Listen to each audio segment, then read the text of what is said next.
Hi everyone, welcome back to another episode of Meet the Bookstagrammer. My name is Megan. I'm on the social media team here at Random House, and today we're going to be going live with David of His Reading Nook. So once I see him pop in here, I'll bring him in and we can get started. If you have any questions that you would like to have us answer, please put them in the question box below and we will go through and answer them. See if David can come in. Hi! Hi! How are you? I am doing well. I am doing well. This is what I've looked forward to for the majority of today. So happy to be chatting with you and chatting with everyone who's joined. Yes, I love that this is the highlight of your day. That makes me happy. Yeah. The highlight of my day right now is your color-coordinated bookshelves that I see behind Oh, you. thank It you so looks so much. pretty. Thank you so much. It's definitely a very like zen moment. You know, like books amidst all the chaos in the world, you like have to have your moments and your pockets of good that you do for yourself, and literature is that for me. So Oh, I love that. That is such a beautiful way to open this. Do you want to introduce yourself and tell everyone your name, your Instagram handle, and your pronouns? yeah, of course.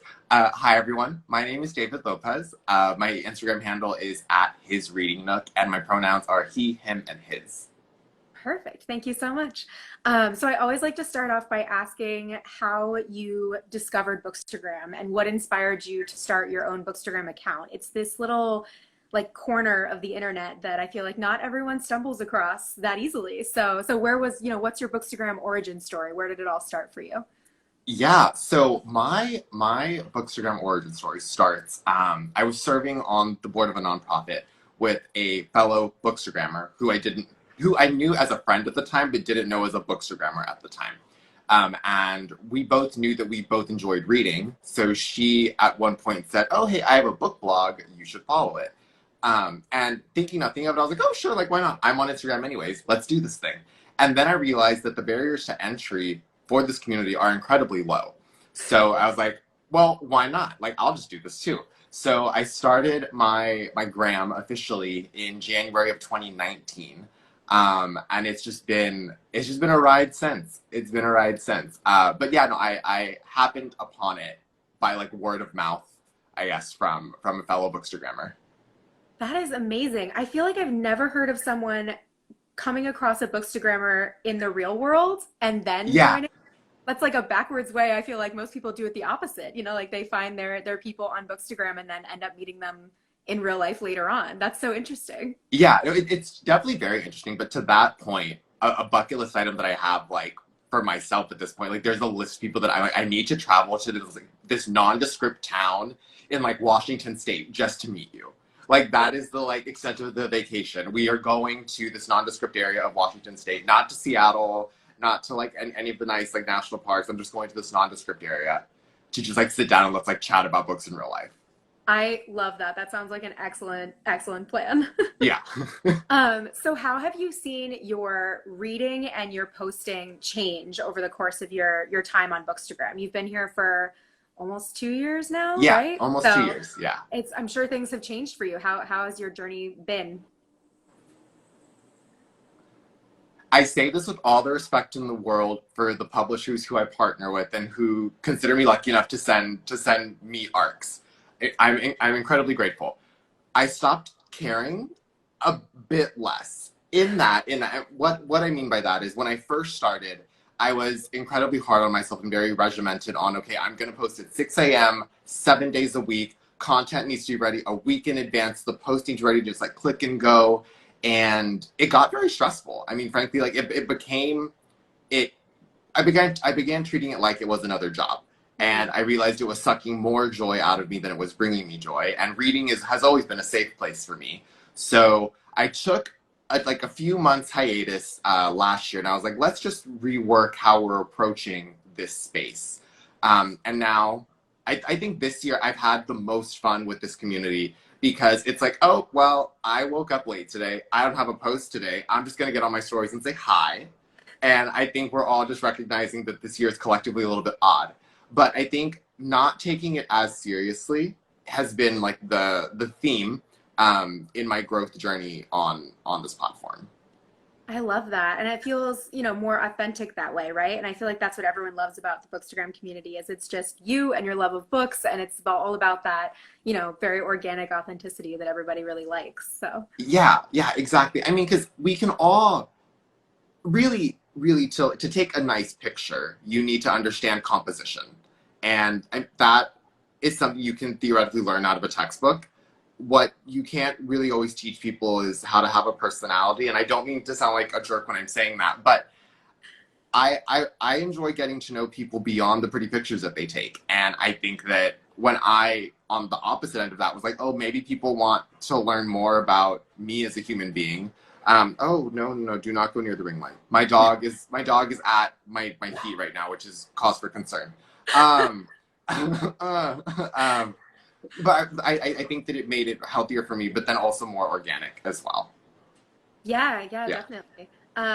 That's actually kind of a good segue into my next question. How has your photography changed? Like, do you have like a little bit more of an idea of how like what makes a good Bookstagram photo, or do you feel like it's a little bit more off the cuff now? Like, how has that changed over the course of your time on Bookstagram? I've always gravitated towards mysteries and thrillers, and I initially took very like dark, moody photos, like they're natural light, and I lean more into like color because you can enjoy thrillers and you can enjoy like spooky books while still having some fun.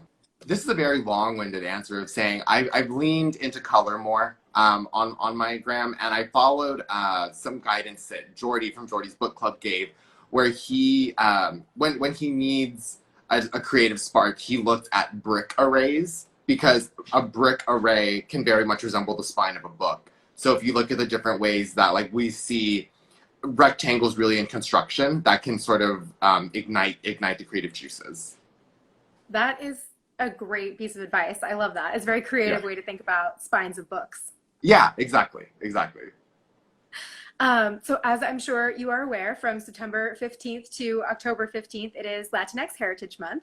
Yeah. So I was hoping you could talk a little bit about what that means for you, if you're celebrating, how you're celebrating, and some of maybe your book recs for other people to read. Yeah, I'd love to. I'd love to. So, um, the Latinx community spans multiple identities, as we all know. My origins trace back to right outside of Mexico City. That said, I'm a second generation American, so I've visited Mexico, and I grew up in a Mexican household. But I think my appreciation for my culture comes by way of my grandparents on both my mom and my dad's side of my family, really making sure that I understood that there were sacrifices that went into securing my family's place here. And just because I was born in America and I called myself an American, I could still participate in the traditional like Mexican traditions. So by that, that's like making tamales, understanding how to make like flautas, gorditas, things like that from like scratch. So leaning into that part of my culture is very important to me. And I think that throughout this month, I test my capabilities in the kitchen a bit more. They're not incredibly advanced, but it's fine. To as a way to remember my late great grandmother and my grandparents who are still with me. In normal circumstances during Latinx Heritage Month, we would make it a point to get together on the weekends.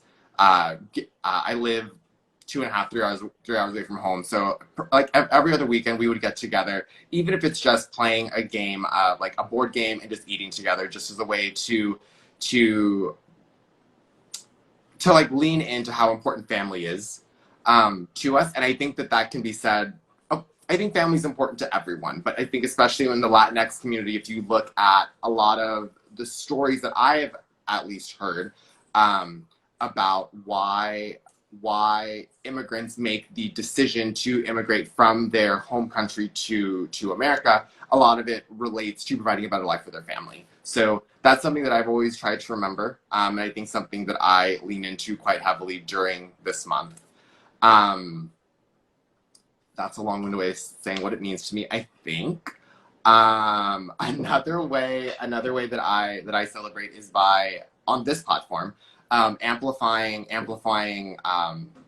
authors of color, frankly, and especially authors who are part of the Latinx community. One that comes to mind immediately is, I have it right here actually, Sylvia Moreno Garcia's Mexican Gothic. Absolutely. Oh, astounding book. If you're watching and you need a book recommendation, I could not recommend this book enough. And I think that what Sylvia does so incredibly well in this book is that she takes the reader into the beautiful parts of Mexico. All too often, really any let's say other, and I say that in a criticizing way, because I don't agree with this depiction of countries that aren't America, but I think all too often we see countries that aren't America depicted as these places that are in need of rescuing from a westernized perspective. And I frankly take issue with that. So in Sylvia's book, you're taken to the areas of Mexico that make it so fruitfully rich and so full of culture, and you learn about the significance of different flowers, and you learn about the significance of different dances, and why I think her name is Naomi, the protagonist, acting the way that she does in a traditional Mexican household is problematic, because it can be very grounded in gender roles. But if you look at it from a perspective of wanting to learn more, I think that you develop an appreciation for a culture that may be a little bit different from your own. I love that so much. I'm so excited that you pulled out the exact same book that I was hoping we would get to talk about today. I had it right there. Yeah, amazing. That's one of my favorite reads as well of the year. And I loved your answer. That was so amazing. Do you have any other book recommendations you want to throw out for Latinx Heritage Month? Yes. Do I have them near me? That's the real question. That's the real question. Oh, Not to put you on the spot, but you can shout now. I'm having to multitask here. This is next on my. I'm reading The Outsider by Stephen King right now, because I need something to like break me out of a slump. But next on my list is Dominicana by Angie Cruz. It comes by way of multiple recommendations from various people. But it's again tells that story of a woman who may be defying typical gender roles in a household, and how she maneuvers that space. So I'm excited to walk with her on that journey. I also have, oh nope, it's in a stack, so I'm not going to pull it out, but it's Once I Was You by Maria Hinojosa. That was sent to me, and I believe it's a memoir, and I'm incredibly excited to learn more about her journey as well. Those are great. I love those, Rex. Thank you. Yeah.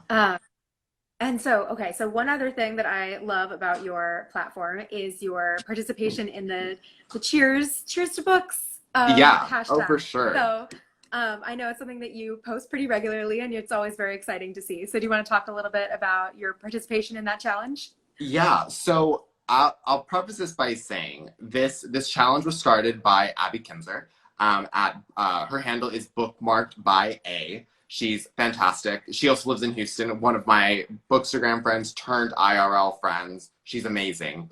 But she started this challenge, and when I saw it, I was like, okay, let's be real here. It's 2020. We're all drinking. And we all like books. So I can take a portrait mode photo of a drink in front of my bookshelf, and it's a post for a day, sold. So that's frankly why I participate a lot. I also have an affinity for Austin East ciders. I personally do not have the palate for beer. It's not in my purview. If it's in yours, I love that journey for you.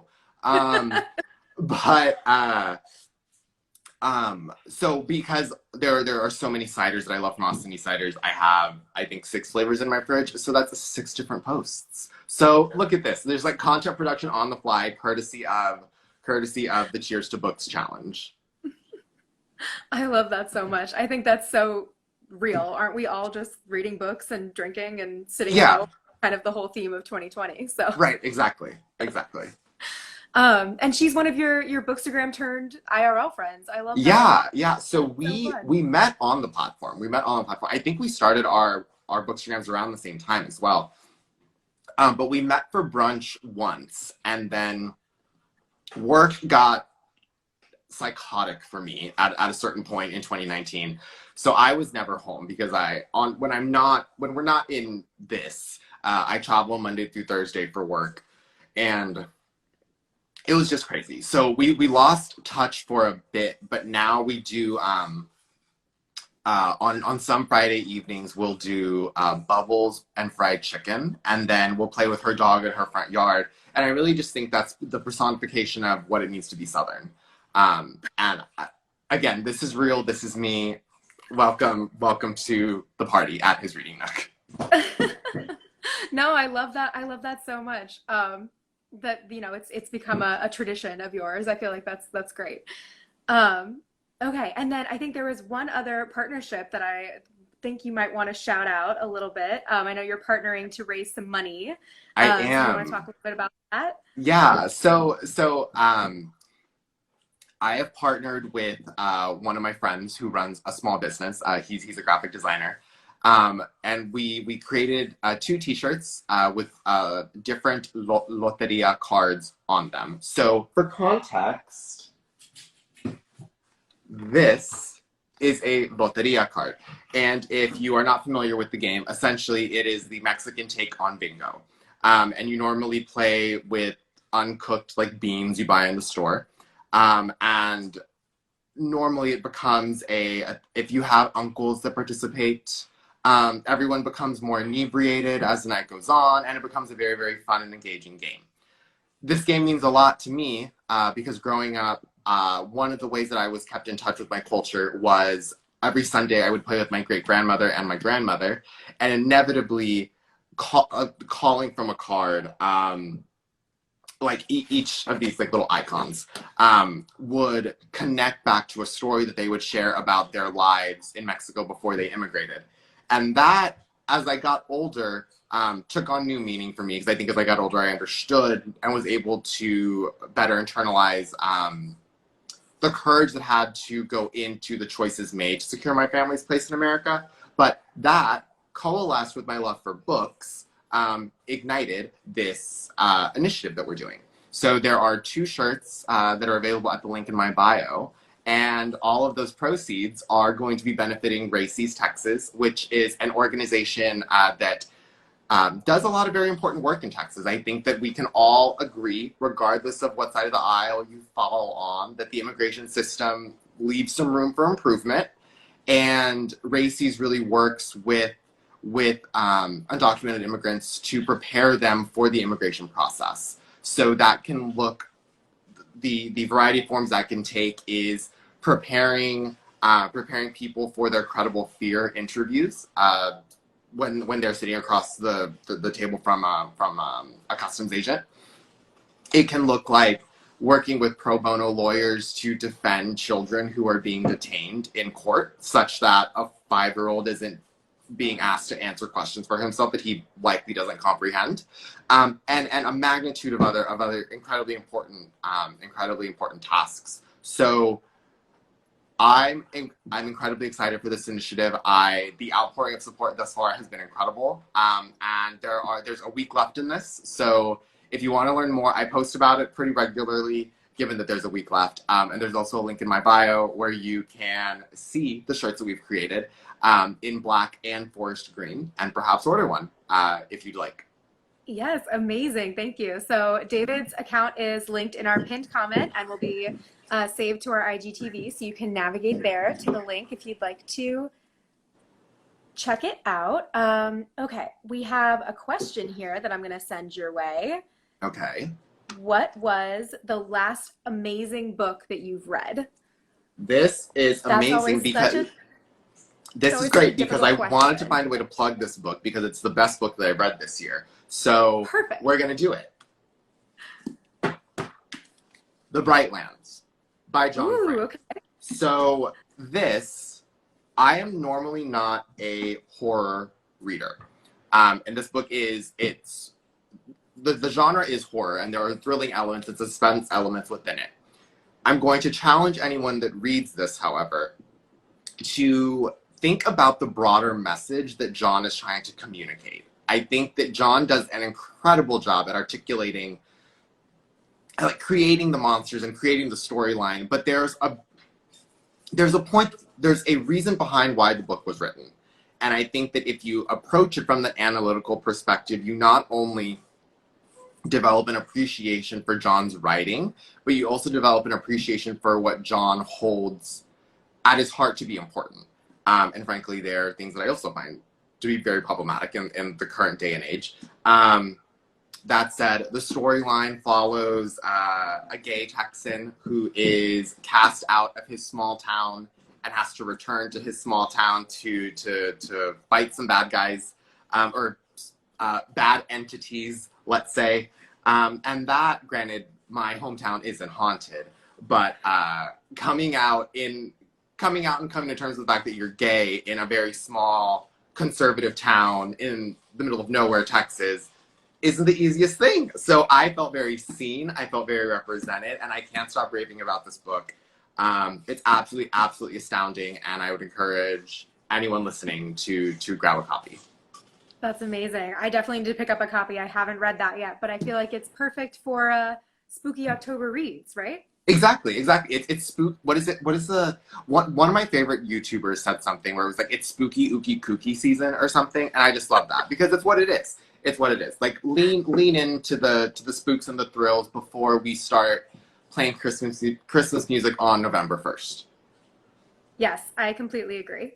Okay, we have a few minutes left. Do you have any other books that you really were excited to share with people watching? Any other recommendations? So if we're just talking thrillers that I've loved, Yeah. I of course would always recommend The Silent Patient by Alex Nikolides. That came out the beginning of 2019, I believe, and was on the New York Times bestseller list for a solid year. It is astounding.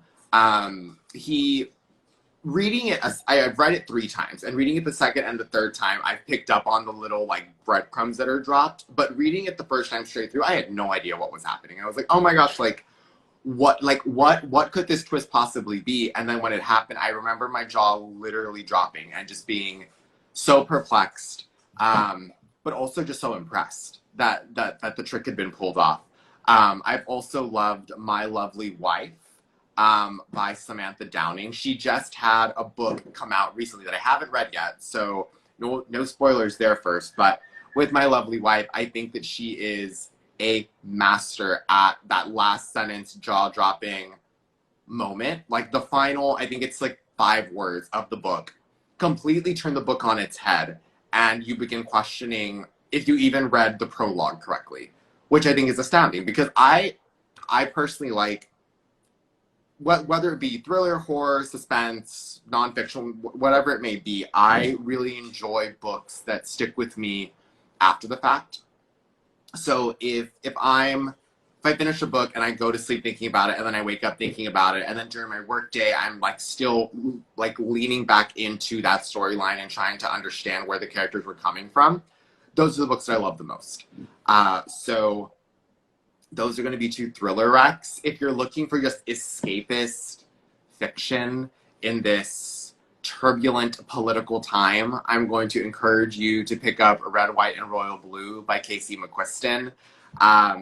Absolutely astounding. I would sell a limb to read One Last Stop early. I think that she's a gem. She's an absolute gem. And that book also takes place in Texas, or some of the book takes place in Texas. And as a native Texan, born and raised in Texas, don't really foresee myself leaving this state. I appreciated the attention to detail in the language used to describe our what is the word? Our climate, like the words, like the Texas Hill Country. We understand it's full of hills, but it wasn't like, oh, like it was hilly.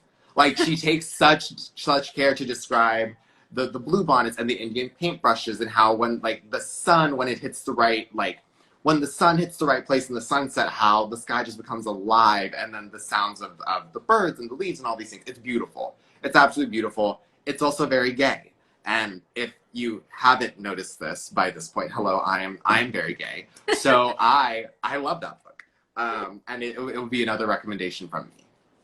Yeah, I love that so much. Red, White, and Royal Blue is one of my like go-to recommendations as well. But I've never, I'm not from Texas, so I wouldn't have noticed all of those beautiful ways that she portrayed the climate. So I love that take on it. That's Yeah, amazing. no, it's so I listened to she went through an interview at Book People, which is I believe an indie bookstore in Austin. If they're not indie, don't like crucify me.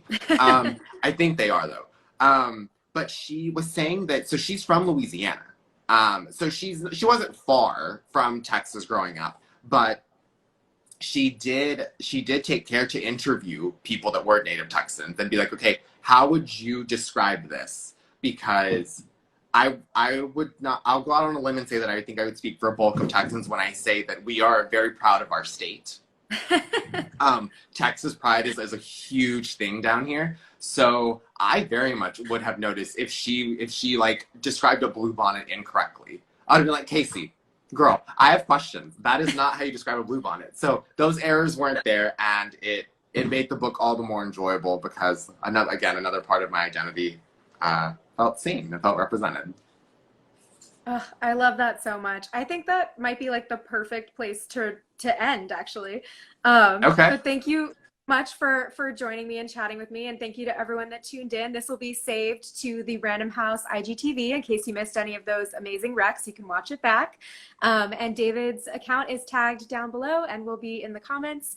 And thank you again so much, David. It was so nice to chat with you.